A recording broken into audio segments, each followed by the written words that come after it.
আচ্ছা তোমার জেলের ভাত খাওয়াবো হবে না, তোমরা আলাদাই খাও।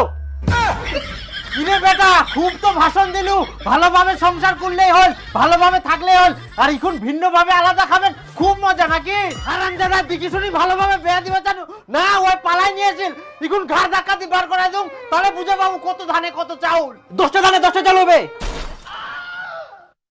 2-3টা ভাঙি যাওয়া পারে। কি বৌমা এখনো থালা বাসনগুলো মাজুনি? আমি মুড়ি খাবো, একটা থালা বাটি নাই।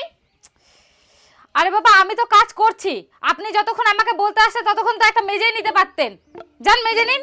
হ্যাঁ আমি কাজ করলে তো সবই হয়ে যায়। হ্যাঁ আপনি কাজ না করলে মনে হয় কাজগুলো সব পড়েই থাকে, ভূতে আসা করে দিয়ে যায় তো। কেন আমাকে না বলে চাঁদনিকে তো একটু বলতেই পারেন, আমি তো কাজ করছি।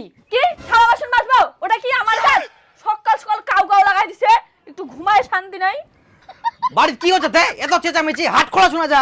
ইখুনে বাড়িতে ভালো দেখি কিনু, চা খাবা বসিনু, তাতে কাই কাই কাই শুরু হয়ে গেল। দেখ তো বেটা, আমি মুড়ি খাবো খালি বলতে আসলাম, একটাও বাটি নাই, তাতে শুরু করে দিল খালি কাউ কাউ কাউ কাউ। কি আমি কাউকে করছি? আমি তো কাজই করছিলাম। এটাই তো মা বেটে এসে মৌমাছির মতো ঝাঁকে ধরছে।